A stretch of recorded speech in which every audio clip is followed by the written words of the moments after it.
I'd like to thank everybody for attending today's virtual 2023 Portage County Financial Wellness Fair. Everybody knows who to call in the event of a claim or an accident, but does anybody ever review how to prevent or even reduce the event of a risk or a loss? Today, I will be explaining and discussing Insurance What Ifs, recorded by me, Tyshawn Caples, State Farm Agent Aspirant for State Farm Agent Shannon Jersa. Identify your risk. Where to start? So I'd like to take a brief moment just to identify and review the 5 different crucial steps of actually observing and recognizing a risk and how it needs to be protected. So first, identifying risk and perils in our everyday lives and the ability of attempting to decrease the probability an event that could be disastrous is quote unquote managing risk. So we are attempting to manage a risk.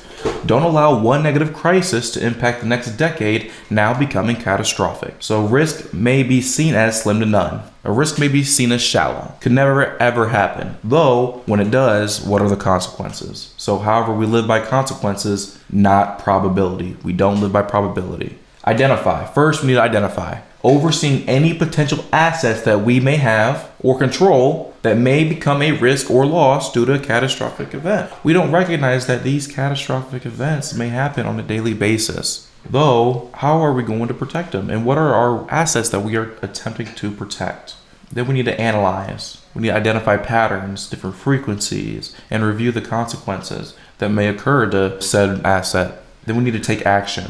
We need to prioritize and direct each asset to a risk management method. We need to take action and focus. Then we need to monitor, review assets protected against risk, and continuously update and document our encounters. Continuously do it, consistently.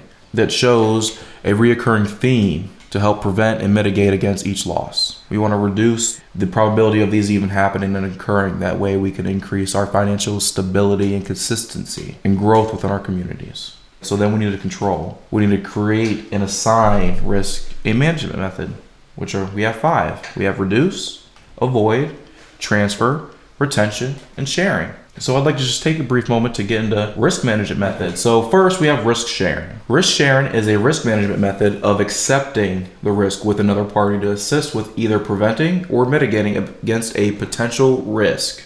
Then we have risk retention. Risk retention is the acknowledgement and acceptance of a risk while providing compromises instead of transferring the risk. Now I'd like to get into transferring risk. Risk transfer is a risk management where another party assumes 100% of the risk. Risk avoidance. Risk avoidance is the strategy of not participating in activities that could increase the probability of the potential risk of occurring. Last but not least, risk reduction. Risk reduction is a strategy used to assist with either eliminating or focusing on keeping the loss contained to minimize. Now I'd like to take a brief moment to explain each risk management strategy. So we have 5. I know it could have been a little bit more complex while explaining the definitions, though let's break them down even more. So first we have risk sharing, where we are attempting on sharing the risk with another party. So we have 3 different examples. We have copay on health insurance, to where we may be paying 20% and the health insurance company may be paying 80%. Or taxes, to where we are sharing with the community a potential method of conquering a risk or a problem inside of the community. For example, we are attempting on building a grocery store and our taxes are now going to increase because of said passing. So we are sharing. Last but not least, we have employer benefit plans, to where we may have pensions, to where the employer may be contributing or assisting a 50% with us as the employee towards a contribution plan for retirement. Secondly, we have risk retention, to where we may be accepting a higher deductible or more financial responsibility in the event of a claim in the foreseeable future to assist with reducing premiums now. So this example may include, I'm calling my insurance company to increase my deductibles because it's going to decrease my premium and my monthly payment.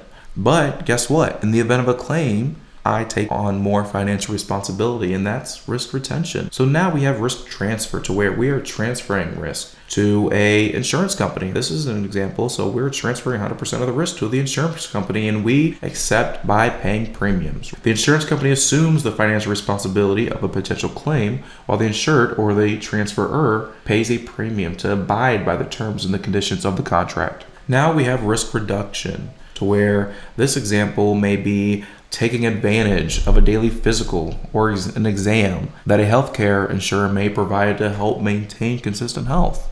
So that's assisting on reducing the risk of occurring of a potential heart attack or high blood pressure by exercising on a daily basis, or just visiting your doctor for a physical on an annual basis. Last but not least, we have risk avoidance, to where we may avoid smoking to assist or decrease the risk of lung disease or other health conditions.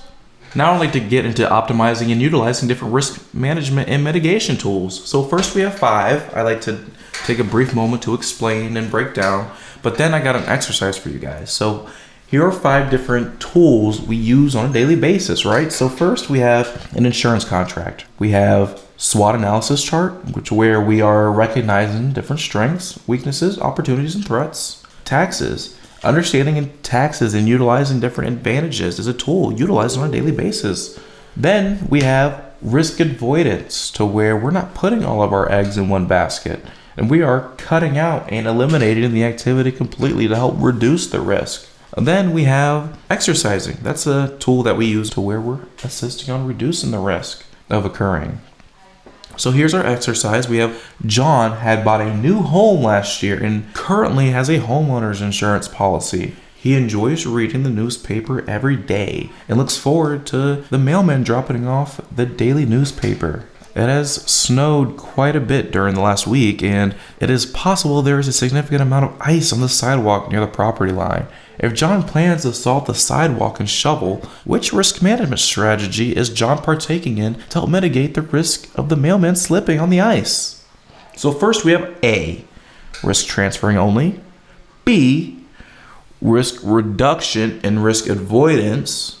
C, risk transferring and risk reduction.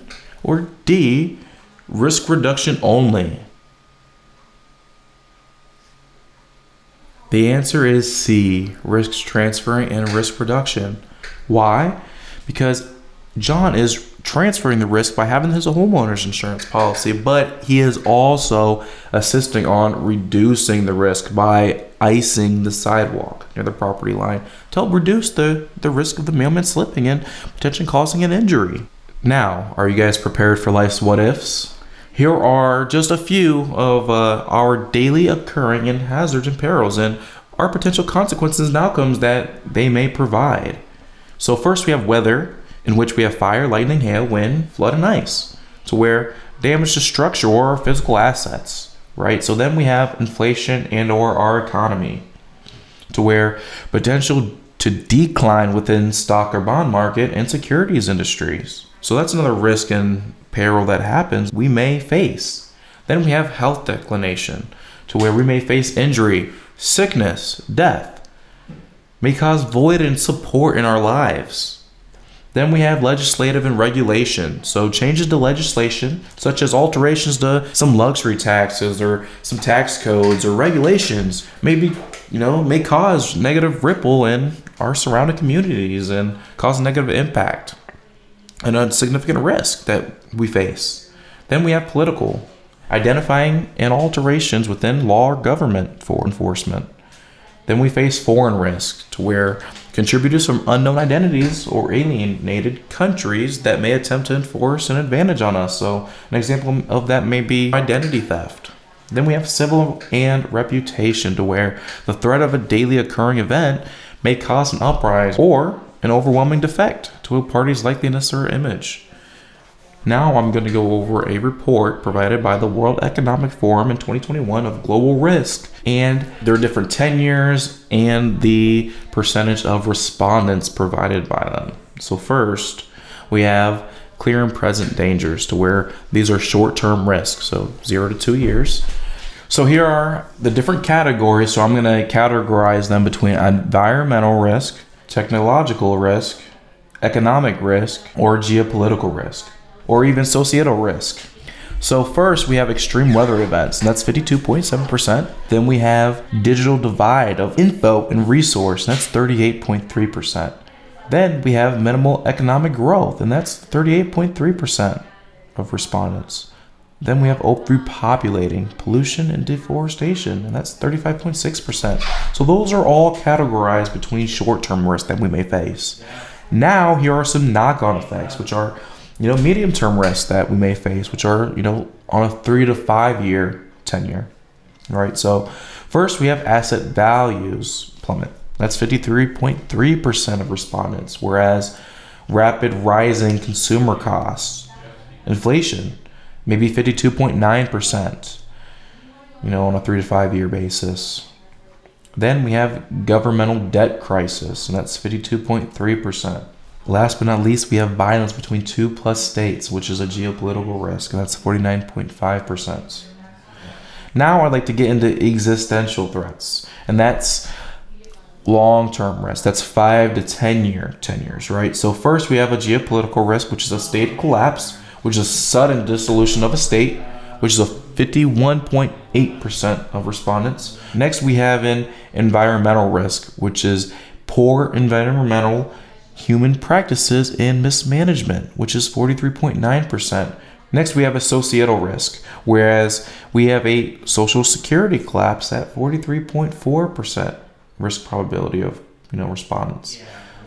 Last of the existential threats, we have economic risk, whereas we may have an extended economic distress or industry collapse over an extended period of time. Now that I've taken a moment to kind of explain and recognize these different hidden risks that may occur on a daily basis, I'd like to take a moment to also develop a plan with you guys. So first, we identified a risk. We identified these risks that may be hidden under our desk or in our corners. But then we assigned it to a risk management method, the best that may, suit it, depending on the different frequencies and patterns and the different risks that may occur to it.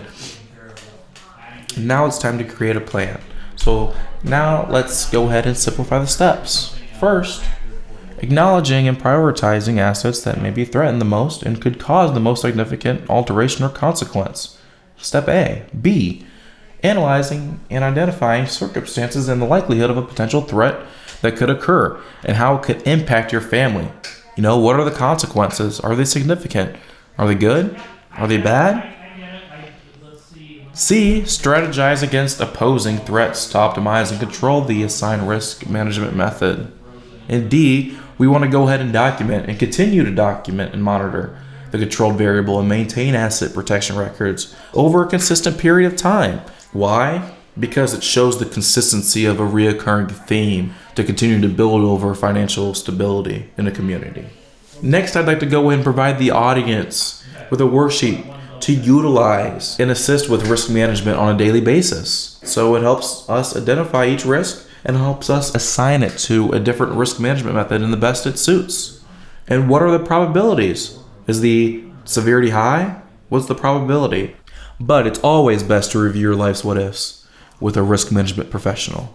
I'd like to thank you all for attending today's 2023 Portage County Financial Wellness Fair, presented by both State Farm Agent Shannon Jersa and State Farm Agent Aspirant Tyshawn Caples. Thank you.